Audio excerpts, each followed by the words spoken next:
राजा दशरथ। त्रेता युग में सूर्यवंश में इक्ष्वाकु, दिलीप, भागीरथ, रघु और राजा हरिश्चंद्र जैसे प्रतापी राजाओं के बाद राजा दशरथ हुए। वह बड़े ही पराक्रमी और प्रतापी राजा थे।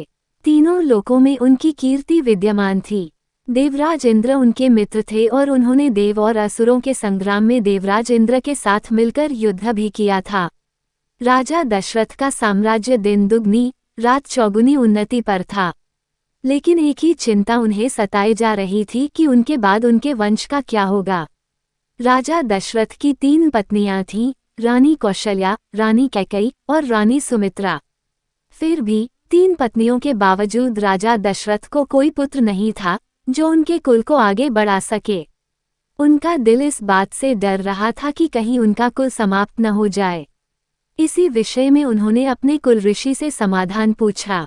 कुल ऋषि ने बताया कि पुत्र प्राप्ति के लिए उन्हें पुत्रेष्टि यज्ञ करना होगा, लेकिन ये शर्त भी रखी, यज्ञ के लिए राजा दशरथ को स्वयं जाकर श्रृंग मुनि को प्रसन्न करना होगा, क्योंकि वह पुत्रेष्टि यज्ञ के विशेषज्ञ थे।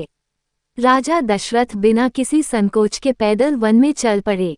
वे श्रृंग मुनि के पास पहुंचे और उनसे विनम्रता से आग्रह किया, मुनिवर, मैं संतान सुख के लिए व्याकुल हूँ, कृपया मेरी समस्या का समाधान करें।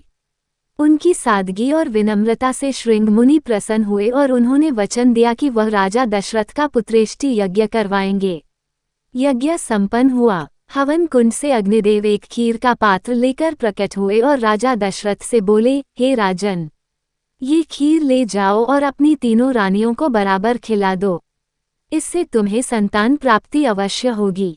राजा दशरथ ने वह खीर रानी कौशल्या और रानी कैकेयी को दी, और रानी कौशल्या और रानी कैकेयी ने अपनी अपनी खीर रानी सुमित्रा को खिलाई।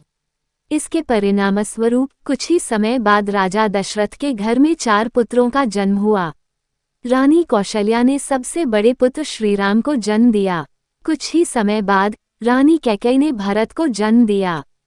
फिर रानी सुमित्रा ने लक्ष्मण और शत्रुघ्न को जन्म दिया। इस प्रकार पृथ्वी पर बढ़े हुए पाप और अत्याचार को मिटाने के लिए भगवान विष्णु स्वयं राजा दशरथ के पहले पुत्र श्रीराम के रूप में अवतार लेते हैं। उनके साथ लक्ष्मण, भरत और शत्रुघ्न अवतार लेते हैं। लक्ष्मण भगवान विष्णु के शेषनाग रूप, भरत सुदर्शन चक्र के रूप और शत्रुघ्न भगवान विष्णु के शंख के रूप में होते हैं। ये 4 पुत्र श्रीराम, लक्ष्मण, भरत और शत्रुघ्न 4 पुरुषार्थ के रूप माने जाते हैं। श्रीराम धर्म के रूप, भरत मोक्ष के रूप, लक्ष्मण काम के रूप और शत्रुघ्न धन के रूप माने जाते हैं। क्या अद्भुत घटना थी! क्या अकल्पनीय परिवर्तन था!